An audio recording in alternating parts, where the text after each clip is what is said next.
ইউরোপের ইতিহাসে এমন যোদ্ধা আর জন্ম হবে কিনা সন্দেহ, কারণ সবাই তাকে চেনে অমর সৈনিক নামে। সে একবার একাই ৩০০ সৈনিককে শেষ করে দিয়েছিল, এমনকি রাশিয়াও তার নাম শুনলে ভয়ে কাঁপতে থাকে। আর তারই কাছ থেকে ২০ কেজি সোনা কেড়ে নেয় এক নাৎসি বাহিনী। আর এরপর সে এমন ভয়ানক রূপ ধারণ করে যেটা দেখলে তোমারও গায়ের রক্ত গরম হয়ে যাবে। এই মুভিটা শুধু অ্যাকশন নয়, এটা এক চরম জিদ আর প্রতিবাদের গল্প। বলছিলাম ২০২৩ সালে মুক্তি পাওয়া শিশুর কথা। তো গাইস, যেহেতু আমাদের এই সিনে স্ট্রাইক চ্যানেলটি একদমই নতুন, তাই তোমাদের কাছে রিকোয়েস্ট থাকবে অবশ্যই একটা লাইক আর একটা সাবস্ক্রাইব করে দেবে। তো চলো আর বেশি কথা না বলে ঘুরে আসা যাক আরও একটি ধামাকাদার ভিডিও থেকে। সময়টা ১৯৪৪ সাল। ইউরোপের আকাশ তখনও বারুদের গন্ধ আর ধ্বংসের কালো ধোঁয়ায় ঢেকে আছে। দ্বিতীয় বিশ্বযুদ্ধের শেষ দিকের সেই চরম মুহূর্তে জার্মানির পরাজয় প্রায় নিশ্চিত। তাই এই দুর্বল আর অপদার্থ নাৎসি বাহিনী তখন পিছু হচ্ছিল। কিন্তু এই সময়ে আবার ফিনল্যান্ড ও রাশিয়া নিজেদের পুরনো শত্রুতা ভুলে নতুন এক চুক্তি করে। ফলে ফিনল্যান্ডের উপর দায়িত্ব পড়ে তাদের দেশের মাটি থেকে প্রতিটি নাৎসি সেনাকে তাড়িয়ে দেওয়া। এক কথায় ফিনল্যান্ডের মাটি তখন হয়ে উঠল হিটলারের বাহিনীদের জন্য এক মরণফাঁদ। কিন্তু সেই নাৎসি সেনারাও ছিল ভয়াবহ রকমের হারামি। তারা এতটাই নির্দয় ছিল যে ফেরার পথে যাই পাচ্ছিল তাই ধ্বংস করে দিয়ে যাচ্ছিল। যেমন অসহায় নিরীহ মানুষদের নৃশংসভাবে মেরে ফেলা, ফসলের মাঠ জ্বালিয়ে দেওয়া, এমনকি মেয়েদেরও ধর্ষণ করছিল। তারা পুরো ফিনল্যান্ডকে এক মৃত্যুপুরীতে পরিণত করে দিচ্ছিল। ঠিক সেই সময় নৈরাজ্যের মাঝে ফিনল্যান্ডের বিশাল নেপল্যান্ডের প্রান্তরের এক নির্জন কোণে আমাদের প্রধান চরিত্র আতামিকে দেখা যায়। সে একজন বয়স্ক ও রহস্যময় মানুষ। আতামি নদীর ঘোলা জল থেকে নুড়ি পাথর তুলে এক মনে সেগুলো পরিষ্কার করছিল। আর তখনই নুড়ি পাথরের মধ্যে হঠাৎ তার চোখে পড়ে এক ঝলমলে হলুদ টুকরের উপর। আসলে এটি ছিল একটি সোনার অংশ। বহু বছর ধরে আতামি যে স্বপ্ন দেখেছিল, সেই আকাঙ্ক্ষা যেন এক মুহূর্তে তার চোখে ধরা দিল। সে নিশ্চিত হয়ে যায় যে এই নদীর আশেপাশেই কোথাও সোনার খনি রয়েছে। সঙ্গে সঙ্গে সেই নিজেই সেখানে তাঁবু গেড়ে শুরু করে দেয় আশেপাশে গর্ত খোঁড়া। কিন্তু একটানা অনেক খোঁজাখুঁজির পরও সে কিছুই খুঁজে পায় না। তখনই মাথার উপর দিয়ে গর্জন করতে করতে ফাইটার প্লেনগুলো উড়ে যাচ্ছিল। আতামি দেখতে পায় দূরে নাৎসি আর ফিনিশ সৈন্যদের মধ্যে যুদ্ধ চলছে। আর একটু পর পর বোমার ভয়ঙ্কর শব্দে চারদিক কেঁপে উঠছিল। যুদ্ধের এই তাণ্ডবে যখন পুরো বিশ্ব আতঙ্কে, তখনও আতামির চোখে মুখে কোনো ভয় বা ভ্রুক্ষেপই নেই। কোনো কিছুর তোয়াক্কা না করে সে শুধু নিজের কাজ নিয়ে ব্যস্ত থাকে। তেমনই একদিন সকালে মাটি ঘোরার সময় কোদালের সাথে একটি শক্ত কিছুর আঘাত লেগে ঠন করে আওয়াজ ভেসে আসে। আতামি দ্রুত মাটি সরাতেই দেখতে পায় মাটির নিচে চাপা পড়ে আছে একটি বিশাল সোনার টুকরো। বহু বছরের পরিশ্রম ও ধৈর্যের ফল পেয়ে খুশিতে আত্মহারা হয়ে আতামি কেঁদে ফেলে। সেই রাতে আতামি সোনাগুলো তুলে সারা রাত না ঘুমিয়ে সেগুলোকে পাহারা দেয়। পরদিন সকালে আতামি যখন নদীর জলে শাওয়ার নিচ্ছিল, তখন আমরা এক ভয়ঙ্কর দৃশ্য দেখতে পাই। তার সারা শরীরে অসংখ্য ছুরি ও গুলির দাগ, আর তার পেটটাও মাছ বরাবর চেরা। মনে হচ্ছে যেন কেউ তাকে জীবন্ত কেটে দু টুকরো করতে চেয়েছিল। এই ক্ষতগুলোই প্রমাণ করে আতামির অতীত কতটা ভয়ানক ছিল। এই দাগগুলোর রহস্য জানতে আমাদের সিনেমার শেষ পর্যন্ত অপেক্ষা করতে হবে। এরপর আতামি সেই সোনার টুকরোগুলো তার ঘোড়ার স্যান্ডেল ব্যাগে করে নিয়ে সে যাত্রা শুরু করে। তার কুকুরটিও তার পিছন পিছন আসতে থাকে। আর ঠিক একই রাস্তা ধরে ফিনল্যান্ড ছেড়ে জার্মানির দিকে ফিরছিল একদল সেই নৃশংস নাৎসি সেনারা। তারা আতামিকে দেখে দাঁড়িয়ে যায়। তাদের চোখে মুখে মুহূর্তে হিংস্র আর চাপা লোভের এক অভিব্যক্তি ফুটে ওঠে। দলটির পাশেই একটি ট্র্যাকে বেশ কিছু ফিনিশ মেয়েদেরকে দেখা যায়। তার মানে নাৎসি সেনারা শুধু নৃশংস নয়, তারা জঘন্য। নিজেদের বিকৃত আনন্দের জন্য এই নিরীহ মেয়েদের জোর করে তুলে এনেছে। এমন দৃশ্য দেখেও আতামি নির্বিকার। সে যেন দেখেও না দেখে চুপচাপ তাদের পাশ কাটিয়ে এগিয়ে যাচ্ছিল। আর ঠিক তখনই মেয়েদের ট্র্যাক থেকে উল্লোফ নামের এক সৈন্য বেরিয়ে আসে আর মুহূর্তে স্নাইপার তুলে নিশানা করে আতামির দিকে। কিন্তু তার সিনিয়র অফিসার, যার নাম ব্রুনো, তাকে থামিয়ে বলে, গুলি নষ্ট করো না। বুড়োটা নিজেই নিজের মৃত্যুর দিকে এগিয়ে যাচ্ছে। এরপর ব্রুনো একটা শীষ দিয়ে সবাইকে আবারও এগিয়ে যেতে নির্দেশ দেয়। আতামি একটু দূরে যেতেই এক ভয়াবহ দৃশ্য দেখতে পায়। রাস্তার পাশের প্রতিটি ইলেকট্রিক পোলে নিরীহ ফিনিশ মানুষদের ফাঁসি দিয়ে ঝুলিয়ে রাখা হয়েছে। আর একটু এগোতেই ৪-৫ জন নাৎসি সৈন্যকে দেখা যায় ভাঙা একটি গাড়ি নিয়ে দাঁড়িয়ে আছে। তাদের গাড়িটি আসলে খারাপ হওয়ায় তারা মূল তল থেকে পিছিয়ে পড়েছে। আর ঠিক এই কারণে ব্রুনো বলেছিল বুড়োটা নিজেই তার মৃত্যু থেকে এগিয়ে যাচ্ছে। এরপর সৈন্যরা আতামিকে থামিয়ে ঘোড়া থেকে নামতে বলে আর তার ঘাড় ধাক্কা দিয়ে ব্যঙ্গ করে বলে, কোথায় যাচ্ছ দাদু? ওদিকে গিয়ে কিচ্ছু পাবে না, আমরা সব কিছু ধ্বংস করে দিয়ে এসেছি। কথাটা শোনার সাথে সাথেই আতামির হাতের মুঠো শক্ত হয়ে যায়। এরপর সেই সৈন্য ঘোড়ার স্যান্ডেল ব্যাগ খুঁজতে গিয়ে সোনার টুকরোগুলো দেখে ফেলে। এতগুলো সোনা দেখে নাচিদের চোখ চকমক করে ওঠে। আতামি বুঝে যায় পরিস্থিতি হাতের বাইরে চলে যাচ্ছে। সে তার কুকুরটিকে ইশারা করে পালিয়ে যেতে বলে। কুকুরটাও বিদ্যুৎ গতিতে দৌড়াতে শুরু করে। এক সৈন্যতা দেখে কুকুরটিকে উদ্দেশ্য করে গুলি করতে থাকে, কিন্তু কুকুরটি কোনো মতে বেঁচে নিরাপদ জায়গায় চলে যায়। সামনে থাকা সৈন্যরা গুলির শব্দ শুনতে পেয়ে খুশি হয়ে যায়। তারা ভাবে বুড়োটাকে এতক্ষণে হয়তো তারা মেরে ফেলেছে। এদিকে লোভী সৈন্যরা বন্দুক তুলে আতামিকে বসে পড়ার নির্দেশ দেয়। আর এবার আতামির ধৈর্যের বাঁধ ভেঙে যায়। সে তার হাতের মুঠে ধরা সেই শিকারী হাতুড়িটা বিদ্যুৎ গতিতে বের করে এবং সেই সৈন্যটার মাথার খুলির ভেতরে ঢুকে দেয়। এই দৃশ্য দেখে বাকি তিনজন বোসাকোদা হয়ে যায়। তারা স্বপ্নেও ভাবেনি এই বয়স্ক লোকটা এমন ভয়ঙ্কর কাজ করতে পারে। নাচিরা কিছু বুঝে ওঠার আগেই আতামি ঝাঁপিয়ে পড়ে তাদের ওপর। চোখের পলকে সে আরো দুজনকে ছুরি দিয়ে শেষ করে দেয়। এরই মধ্যে একজন সৈনিক কোনো মতে তাকে পিছন থেকে চেপে ধরলে আতামি কৌশল খাটিয়ে লোকটার পিস্তল দিয়ে তার পায়ে গুলি করে আর তারপর ওই পিস্তল দিয়েই লোকটার মাথার খুলি উড়িয়ে দেয়। ভাই রে ভাই, হঠাৎ দাদুর এমন পারফরমেন্স দেখে আমি নিজেই হতবাক হয়ে গিয়েছিলাম। যাই হোক, পিছন থেকে এতগুলো গুলির শব্দ শুনে এবার ব্রুনের মনে সন্দেহ হয়। সে তার পুরো বাহিনীকে থামতে বলে এবং সবাইকে নিয়ে দ্রুত ঘটনাস্থলের দিকে ফিরে আসতে থাকে। আর সেখানে পৌঁছে ব্রুনো যা দেখে তাতে তার চোখ কপালে উঠে যায়। যে বুড়ো লোকটাকে তারা এত দুর্বল মনে করেছিল সে কিনা একাই তার 4 জন সৈনিককে কষায়ের মতো কেটে ফেলে রেখে গেছে। ব্রুনো দেখে একজন সৈন্য তখনও বেঁচে আছে আর তার হাতে শোনা একটি টুকরো দেখে পুরো বিষয়টি ব্রুনোর কাছে পরিষ্কার হয়ে যায় যে নিশ্চয়ই ওই বুড়ো লোকটার কাছে অনেকগুলো গুপ্তধন আছে। অন্যদিকে আতামি ততক্ষণে তার ঘোড়া নিয়ে আবারও গন্তব্যের দিকে চলতে শুরু করেছে। কিন্তু এই থমথমে নীরবতা বেশিক্ষণ স্থায়ী হয় না। সে দেখে ফুল স্পিডে ট্যাঙ্ক নিয়ে ব্রুনো ঠিক তার দিকেই ছুটে আসছে। এটা দেখে আতামি আরো জোরে ঘোড়া ছোটাতে শুরু করে। পিছন থেকে ব্রুনো অনবরত তার থেকে গুলি ছুটতে থাকে। আতামি কোনো মতে এদিক ওদিক করে সাইড হয়ে মুহূর্তের মধ্যেই ট্যাঙ্কের রেঞ্জের বাইরে চলে যায়। আশ্চর্যের বিষয় হলো ব্রুনো আর কিছুই করে না, যেন সে কোনো কিছুর অপেক্ষা করছিল। আতামিও যখন দেখে নাচিরা আর আসছে না তখন সে তার ঘোড়ার গতি কমিয়ে দিয়ে তার গায়ে হাত বুলিয়ে তাকে শান্ত করে। কিন্তু হঠাৎই এক ভয়াবহ বিস্ফোরণের কারণে ঘোড়াটা টুকরো টুকরো হয়ে যায় আর আতামি দূরে গিয়ে ছিটকে পড়ে। দূর থেকে এই ব্লাস্টের শব্দ শুনে ব্রুনের মুখে এক শয়তানি হাসি ফুটে ওঠে। এবার তারা তাদের সব দলবল নিয়ে সেদিকে এগিয়ে যেতে থাকে।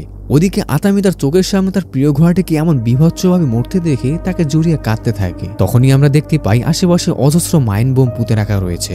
এগুলো মূলত ব্রুনো আর তার সৈন্যরাই যাওয়ার সময় পুঁতে রেখে গেছে, যাতে এই রাস্তা দিয়ে যেই যাক সেই যেন মারা যায়। আতামি নিজেকে সামলিয়ে আশেপাশে ছড়িয়ে ছিটিয়ে থাকা তার সোনাগুলো দ্রুত কুড়িয়ে নিতে শুরু করে।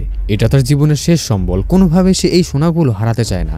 এরই মধ্যে ব্রুনো আর তার দল সেখানে পৌঁছে যায়। তারা সবাই গাড়ি থেকে বেরিয়ে এসে আতামির দিকে বন্দুক তাক করে ধরে, কিন্তু আতামির সেদিকে কোনো ভ্রুক্ষেপই নেই। সে সোনাগুলো কুড়োতেই ব্যস্ত।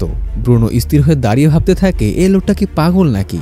সাক্ষাৎ মৃত্যু তার সামনে দাঁড়িয়ে আছে অথচ তার কোনো হুঁশই নেই। কিছুক্ষণের মধ্যেই আতামি সোনা ব্যাগে তোলার সময় একটা পাথরের টুকরা তুলে নেয়। এরই মধ্যে উল্লুফ তার স্নাইপার তুলে আতামির দিকে তাক করে ধরে, কিন্তু হঠাৎ করে আতামি তার পাথরটা ছুঁড়ে মারে একটি মাইনের উপরে। সঙ্গে সঙ্গে ভীষণ জোরে একটি বিস্ফোরণ হয় আর চারিদিকে ধোঁয়ায় ঢেকে যায়।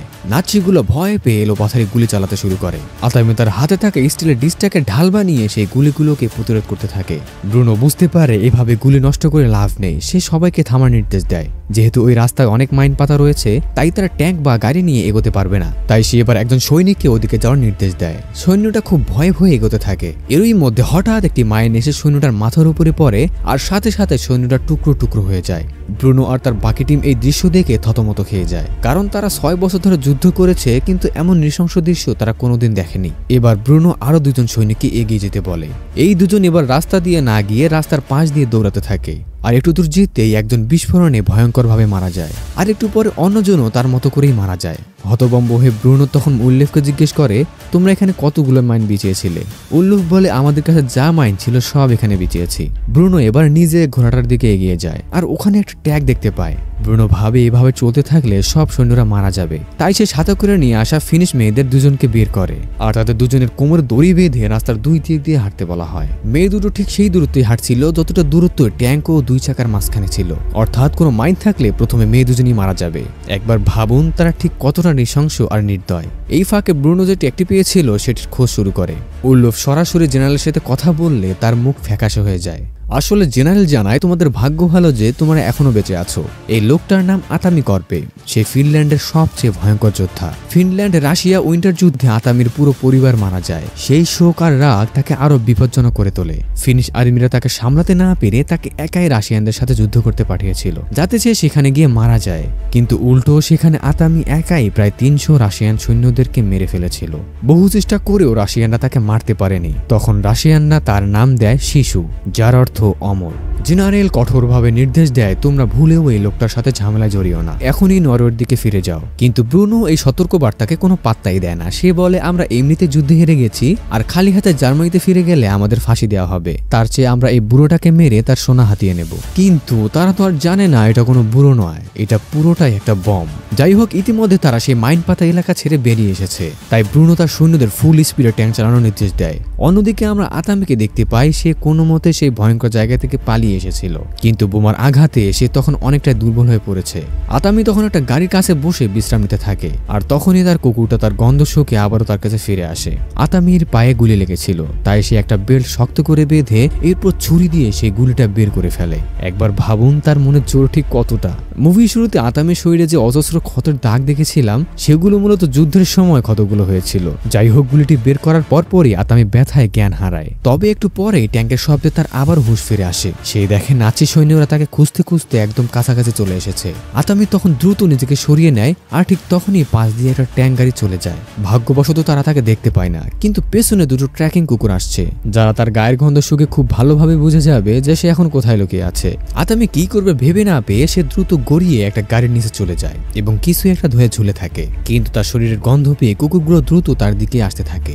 তখন সে আর কোনো উপায় না পেয়ে তেলের ট্যাঙ্কটা ফুটো করে দেয়, ফলে সারা শরীরে সে তেল এসে পড়তে থাকে। এতে তার গায়ের গন্ধ তেলের গন্ধে ঢাকা পড়ে যায়। কিন্তু তখনই একজন সৈনিক দেখে মাটিতে তেল পড়ে আছে, তাই তারা গাড়িটিকে চেক করতে আসলে আতামি গাড়ির নিচ থেকে বেরিয়ে ছুটতে শুরু করে। উল্লুফ তাকে দেখা মাত্র স্নাইপার দিয়ে আতামির পায়ে একটা গুলি করে, এতে আতামি মাটিতে পড়ে যায়। ব্রুনো বলে আর তার পালানোর রাস্তা নেই, একে আর গুলি করে মারার দরকার নেই, কুকুর দুটোকে ছেড়ে দাও। কুকুর দুটো যখন আতামির দিকে দৌড়ে আসছিল, আতামি তখন একটা দেশলাই কাঠি দিয়ে নিজের গায়ে আগুন ধরিয়ে দেয়। মুহূর্তের মধ্যেই তার সারা শরীরে আগুন ধরে যায়। আগুন দেখে কুকুর দুটো ভয়ে আর সামনে এগোয় না। সৈন্যরা তার ফন্দি বুঝতে পেরে এলো পাথারি গুলি চালাতে শুরু করে, কিন্তু আতামি সোজা দৌড়ে গিয়ে নদীর জলে ঝাঁপ দেয়, যার ফলে তার গায়ের আগুনও নিভে যায়। এবার সব সৈন্যরা নদীর ধারে আসে আর অপেক্ষা করে কখন আতামি উপরে উঠবে, কারণ একটা মানুষ বেশিক্ষণ জলের নিচে শ্বাস ধরে রাখতে পারে না। কিছুক্ষণের মধ্যেই আতামি একবার জলের উপরে মাথা তোলে আর সাথে সাথে উলুফ গুলি করে, কিন্তু আতামি আবার জলে ডুব দেওয়ার কারণে গুলিটা লাগে না। এরপর অনেকক্ষণ পার হয়ে যায়, কিন্তু আতামি উপরে ওঠে না। তখন ব্রুনো তিনজন সৈনিককে নৌকা দিয়ে নদীর মাঝে পাঠায়। প্রথম সৈন্যটি জলে ঝাঁপ দেয়, সে জলের নিচে কিছু বুঝে ওঠার আগেই আতামি তার ছুরি দিয়ে গলা কেটে দেয়, আর তার ফুসফুস থেকে বের হওয়া বাতাস নিজে টেনে নেয়। জলের উপর রক্ত দেখে ব্রুনো পরের জনকে জলে নামতে বলে। এই সৈন্যটারও ঠিক একই অবস্থা হয়। এবার সে সৈন্যটি এত ভয় পেয়েছিল যে সে আর জলে নামতে চাচ্ছিল না, বরং সে নৌকা নিয়ে ওপারে পালাচ্ছিল। ব্রুনো তখন উল্লুফকে বলে যারা পালায় তাদের বেঁচে থাকার কোনো অধিকার নেই। উল্লুফ সাথে সাথে গুলি করে সৈন্যটাকে মেরে ফেলে, কিন্তু আশ্চর্যভাবে সৈন্যটা মারা যাওয়ার পরেও নৌকাটা তখনও এগিয়ে যাচ্ছিল, অর্থাৎ নৌকাটি নিজে থেকে যাচ্ছিল না। আতামি জলের নিচ থেকেই ওই নৌকাটাকে টেনে নিয়ে যাচ্ছিল। আতামি তখন পানি থেকে উপরে উঠে লোকটিকে কাঁধে ঝুলিয়ে বিদ্যুৎ বেগে দৌড়াতে শুরু করে। অপর পাশ থেকে উল্লুফ ট্যাঙ্কের মেশিন গান দিয়ে লাগাতার ফায়ার করতে থাকে, তবে কোনো মতে আতামি সেই গুলি থেকে বেঁচে পালিয়ে যায়। এদিকে নদীর ধারে আতামি সেই কুকুরটা ততক্ষণে চলে আসে। আতামিকে চলে যেতে দেখে সে ডাকতে থাকে। ব্রুনো তখন কুকুরটাকে দেখে তার মাথায় এক কঠিন বুদ্ধি আসে। অন্যদিকে আতামি হাঁটতে হাঁটতে তার গ্রামে এসে পৌঁছায়, কিন্তু তার গ্রামের একই অবস্থা, চারদিকে আগুন জ্বলছে। নাৎসিরা কতটা নির্দয়, তারা সম্পূর্ণ গ্রামটাকে জ্বালিয়ে দিয়েছে। ধোঁয়া আর লাশের গন্ধে সেখানে এক বিভীষিকাময় পরিবেশ তৈরি হয়েছে। আতামি চলতে চলতে একটি ভাঙ্গা তেলের পাম্পের ভিতরে ঢুকে বিশ্রাম নিতে থাকে। তার চোখ লেগে আসতেই কুকুরের আওয়াজে তার ঘুম ভাঙে। এই কুকুরের ডাক সে চেনে। আতামি বাইরে এসে অন্ধকারে তার কুকুরটাকে খুঁজতে থাকে। এরই মধ্যে কুকুরটা দৌড়াতে দৌড়াতে তার কাছে ছুটে আসে। আতামি তাকে কোলে নিতেই যাবে, ঠিক সেই সময় সে দেখতে পায় কুকুরটার গায়ে একটি বোমা বাঁধা। এটা দেখে তার বুঝতে বাকি থাকে না যে এখানে কি হচ্ছে। আতামি এক মুহূর্ত দেরি না করে সেই বোমা খুলে ছুঁড়ে মারে, আর ঠিক তখনই বোমাটা ফেটে যায় আর আতামি ছিটকে অনেক দূরে গিয়ে পড়ে। এরই মধ্যে ব্রুনো আর উল্লুফ সেখানে চলে আসে। আসলে ব্রুনো জানতো আতামির বিশ্বস্ত কুকুর তার গায়ের গন্ধ শুকে শুকে ঠিক তার কাছে ফিরে আসবে, আর সেই সুযোগ নিয়ে সে নিরীহ কুকুরটাকে ব্যবহার করে তার কাছে এসে পৌঁছেছে। এবার উল্লুফ তার কাছে থাকা একটি দড়ি সামনে একটি পোস্টে ঝুলিয়ে দেয়, আর দড়ির অন্য মাথা আতামির গলায় পেঁচিয়ে সে তাকে ফাঁসিতে ঝুলিয়ে দেয়। আতামি বেশ কিছুক্ষণ ধরে ছটফট করতে করতে একসময় সে নিস্তেজ হয়ে পড়ে। ব্রুনো এবার আতামির সোনার ব্যাগগুলো নিয়ে নেয় আর উপহাসের সুরে এক টুকরো সোনা আতামির পকেটে ভরে দেয়। এরপর তারা তিনজন সেখান থেকে চলে যায়। আতামির নিথর দেহটা তখনও ফাঁসিতে ঝুলছিল, কিন্তু হঠাৎ করে আতামির চোখ খোলে। তার মানে সে এতক্ষণ ধরে মরা নাটক করছিল। নাচি সেনারা চলে যেতে সে অনেক কষ্টে পোস্টারে একটি ব্র্যাকেটে নিজের পা রাখে, যাতে তার গলার ফাঁসটা সামান্য হালকা হয়, কিন্তু বারবার তার পা ফসকে যাচ্ছিল। তখনই আতামি ওখানে একটি রড দেখতে পায়, আর সে এবার গুলিবদ্ধ পায়ের ক্ষতটা কি সেই রডের মধ্যে চেপে ধরে। চরম ব্যথায় আতামি ছটফট করতে থাকে, কিন্তু রডটায় শরীরের ওজন কিছুটা ভর করার কারণে সে কোনো মতে শ্বাস নিতে পারছিল। এভাবেই সারাটা রাত সে ওখানে ঝুলে থাকে। পরদিন সকালে একদম নিচ দিয়ে একটা প্লেন উড়ে যায়। প্লেনের বাতাসের ধাক্কায় আতামি যে পোস্টে ঝুলছিল সেটা বেঁকে গিয়ে আতামি ধপ করে নিচে পড়ে যায়, আর সেই জার্মানি প্লেনটা কাছে ল্যান্ড করে, কারণ তাদের তেল প্রয়োজন ছিল। তাই দুজন সৈন্য সেখানে তেল খুঁজতে এসেছে। একজন সেনা আতামিকে দেখে অবাক হয়ে যায় যে ফাঁসির পরও একজন মানুষ কিভাবে বেঁচে আছে। সৈন্যটা বন্দুক বের করে তাকে গুলি করতেই যাবে, হঠাৎই আতামি তার পায়ে লাথি মারে, ফলে সে ছিটকে গিয়ে একটি ইটের উপরে পড়ে। আর সে সেখানেই মাথা ফেটে মারা যায়। অন্য সৈনিকের মাথায় ইট দিয়ে আঘাত করে তাকে অজ্ঞান করে দেয়। এরপর আতামির মন খুব খারাপ হয়ে যায়, কারণ ব্রুনো তার সব পরিশ্রমের সোনা চুরি করে নিয়ে গেছে। সে কি করবে ভেবে পায় না। তখনই পাশে রাখা সেই প্লেনটা দেখে আতামির মাথায় একটা ভয়ঙ্কর বুদ্ধি আসে। সে তাড়াতাড়ি একটা লোহার তার নিয়ে নিজের পেটের ক্ষতটি সেলাই করে ফেলে, আর পায়ে লাগা গুলিটাও বের করে পেট্রোল দিয়ে তার সমস্ত ক্ষতস্থান ধুয়ে ফেলে। আর এরপর নিজেকে প্রস্তুত করে আতামি সেই প্লেনটাকে নিয়ে বেরিয়ে পড়ে।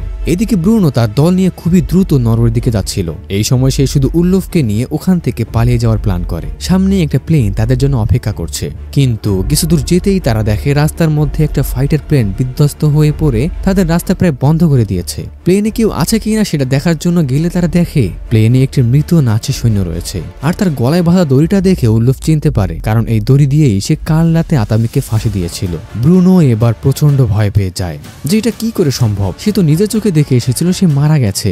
সে সাথে সাথে সবাইকে ফুল স্পিড এখান থেকে বের হয়ে যেতে বলে। সে বলে যা কিছু হয়ে যাক না কেন কেউ কোথাও দাঁড়াবে না। তারা আবারও চলতে শুরু করে, কিন্তু এরই মধ্যে তাদের মৃত্যুর খেলা শুরু হয়ে যায়। যে ট্রাকে করে মেয়েগুলোকে নিয়ে যাওয়া হচ্ছিল সেখানে দুটো সৈনিক বসেছিল, আর হঠাৎই একজনের গলায় পিছন থেকে ছুরির কোপ পড়ে, আর সে সেখানেই মারা যায়। অন্য সৈন্যটা বাইরে মুখ বাড়িয়ে দেখতে যায় কি হয়েছে, তখন তাকেও টেনে বাইরে ফেলে দেয়, আর পিছন থেকে ছুটে আসা ট্যাঙ্কটা তাকে একদম পিষে ফেলে। আর এরপর আতামি ওই ট্রাকে ঢুকে ওখানে থাকা সব মেয়েদের রাইফেল দিয়ে দেয়, যাতে তারা এই নাচিদের সাথে লড়াই করতে পারে।